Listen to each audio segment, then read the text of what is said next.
या देवी सर्वभूतेषु शक्तिरूपेण संस्थिता नमस्तस्ये नमस्तस्ये नमस्तस्ये नमो नमः।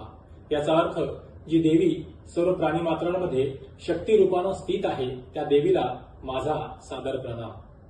तुळजाभवानीची स्तुती करणाऱ्या संस्कृत ओळींना तंतोतंत खरं ठरवणारी ही गोष्ट आहे 1980 सालची कोल्हापूर जिल्ह्यातील गडहिंग्लज तालुक्यातील हसूर सासगिरी गावात राहणाऱ्या शांताबाई यादव यांच्या संघर्षाची, ज्यांची संघर्षगाथा ऐकून दस्तूर खुद्द या देशाचे पंतप्रधान देखील प्रभावित झाले आणि त्यांनी थेट शांताबाईंना दिल्लीलाच बोलावून घेतलं।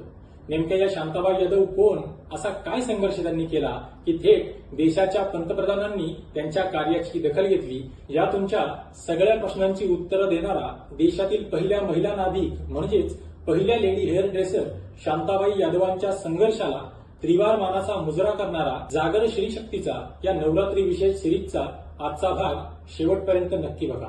व्हिडिओ आवडल्यास आपलं चॅनल सबस्क्राईब करा व शेअर करा। नमस्कार मंडळी, मी तुमचा मित्र वैभव काळे, तुम्ही पाहताय लाईफलाईन। जगणं म्हटलं की संघर्ष हा आलाच। त्या जगाच्या पाठीवर गरीब असो की श्रीमंत असा एक माणूस भेटणार नाही की ज्याच्या वाट्याला संघर्ष आला नाही।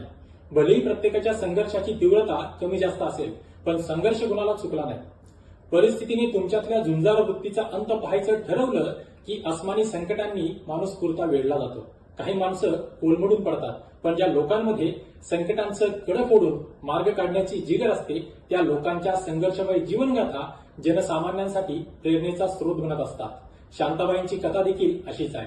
सारं काही संपलंय असं समजून परिस्थितीसमोर हतबल होऊन नाउमेद झालेल्या लोकांना नवी उमेद देणारी। शांताबाईंचे मूळ गाव आरळगुंदी, तालुका भुदरगड। वयाच्या अवघ्या 12व्या वर्षी त्यांचं लग्न नाभिक व्यवसाय करणाऱ्या श्रीपती यादवांसोबत झालं। कोल्हापूरच्या गडहिंग्लज तालुक्यातील आरदाळ हे त्यांचं सासर, पण घरी कसायला जमीन नसल्यामुळं पोटापाण्यासाठी पती श्रीपती यादवांसह आपलं मूळ गाव आरदाळ सोडून गावोगाव ते फिरत होते।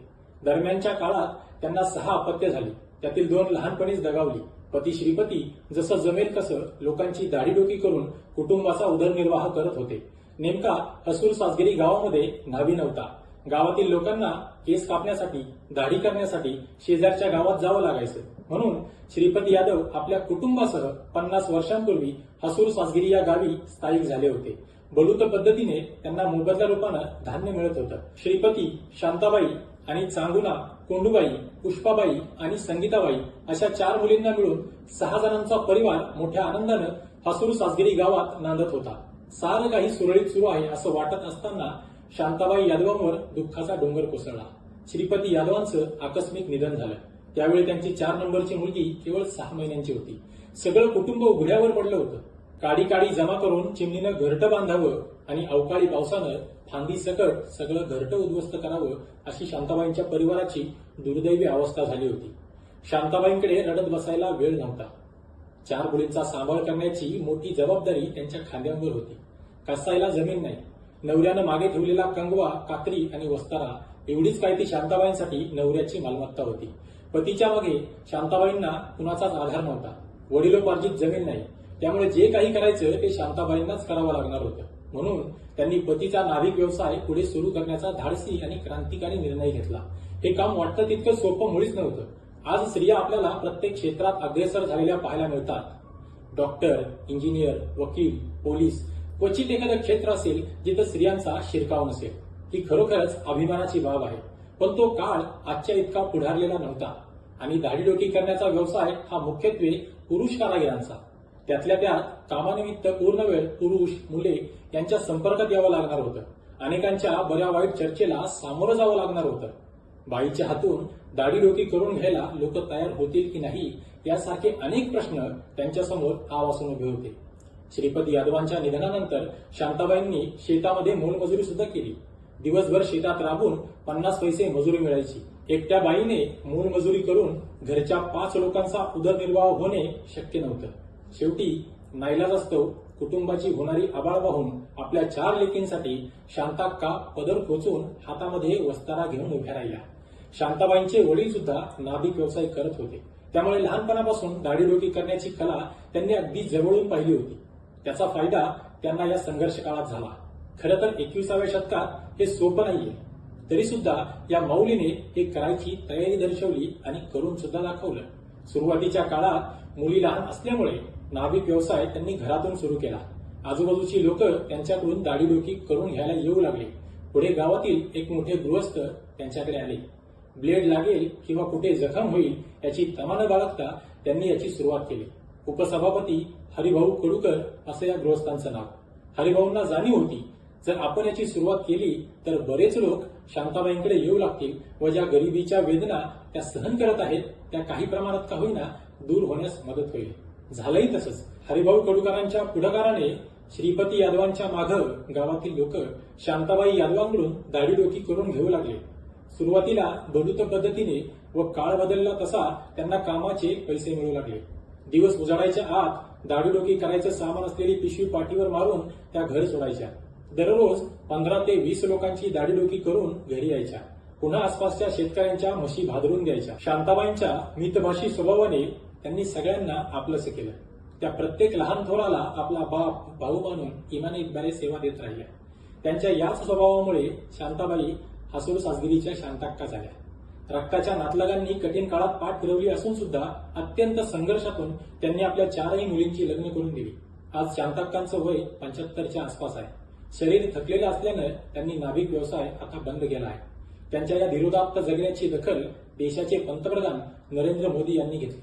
2023च्या विश्वकर्मा जयंतीनिमित्त दिल्ली येथे आयोजित विशेष कार्यक्रमात आपापल्या क्षेत्रात प्रावीण्य मिळवलेल्या देशभरातील कारागिरांना विशेष आमंत्रित करण्यात आलं होतं. त्यामध्ये हसूर सासगिरी गावच्या शांताक्का यादवांचा समावेश होता. दस्तूर खुद्द नरेंद्र मोदींनी शांताबाईजी कैसी हो असं म्हणत आपुलकीनं चौकशी केली. त्यावर काय नाही बरं आहे की असं त्यांनी प्रत्युत्तर दिलं. मंडळी, खरं तर स्त्रीने हे करावं ते करू नये असं सांगून तिला मागे खेचलं जातं. पण ऐन तारुण्यामध्ये वैधव्य उडवलेल्या शांताबाईंच्या हातून दाढीडोकी करून घेताना हसूर सासगिरी व पंचक्रोशीतील पुरुष कधी लाजले नाहीत ना त्यांना त्यात कधी कमीपणा वाटला. त्यांच्या या बेधडक वर्तणुकीमुळे शांताक्कांचं कुटुंब स्वाभिमानाने स्वतःच्या पायावर उभं राहू शकलं. शांताबाईंच्या कार्याची दखल हसूर सासगिरी प्राथमिक शाळेनं घेतली व देशभरातील कर्तबगार महिलांच्या रांगेत त्यांचा फोटो देखील लावला व त्यावर लिहिले, श्रीमती शांताबाई श्रीपती यादव, जन्म 1 जून 1951, राहणार हसूर सासगिरी, तालुका गडिंग्लज येथे नाभिक व्यवसाय करणारी शांताबाई ही साक्षात स्वयंसिद्धा. पतीच्या अकाली निधनानंतर प्रस्थापितांच्या कुचेष्टांना भीक न घालता पतीचा व्यवसाय पुढे चालवण्याचा निर्धार त्यांनी केला. हे व्रत त्यांनी अव्याहतपणे चालू ठेवून समाजापुढे वेगळा आदर्श मांडला आहे. त्याचबरोबर अनेक संस्था संघटनांनी शांताक्कांचा सत्कार केला, पुरस्कार दिले. पतीच्या निधनानंतर प्रवाहाच्या विरुद्ध जाऊन पुरुषांची हजामत करणारी, म्हशी भादरणारी एकमेव स्त्री म्हणून त्यांना ओळख मिळाली. आज त्यांचे शरीर थकले आहे पण मन मात्र अजूनही खंबीर आहे. 75 नंतरही त्यांचा जगण्याचा संघर्ष अजूनही थांबलेला नाहीये असं ते सांगतात. मंडळी, शेवटी इतकंच की उद्या आपल्यावर कोणता प्रसंग उद्भवेल हे आताच सांगता येणार नाही. पण संकट कोणतंही असो, हसूर सासगिरी गावासारखा समाज आणि शांताक्का यादवांसारखी जिद्द जर तुमच्यात असेल तर माणूस प्रत्येक संकटातून तरुण जाऊ शकतो. शांताबाईंच्या धाडसाचं केवळ कौतुकच वाढत नाही तर आपल्या जगण्याचा संघर्ष त्यांच्या संघर्षापुढे खुजा वाटू लागतो. लाईफलाईन परिवाराचा शांताक्कांच्या कर्तृत्वाला मानाचा मुजरा. हसूर सासगिरी गावच्या लाडक्या शांताक्का म्हणजेच देशातील पहिल्या लेडी हेअर ड्रेसर शांताबाई यादवांचा संघर्ष जागर स्त्री शक्तीचा या सिरीजच्या माध्यमातून आम्ही मांडला आहे. हा प्रयत्न तुम्हाला कसा वाटला हे कमेंट करून नक्की कळवा. आपला लाईफलाईन हे युट्यूब चॅनल सबस्क्राईब करा. धन्यवाद. जय हिंद. जागर स्त्री शक्तीचा.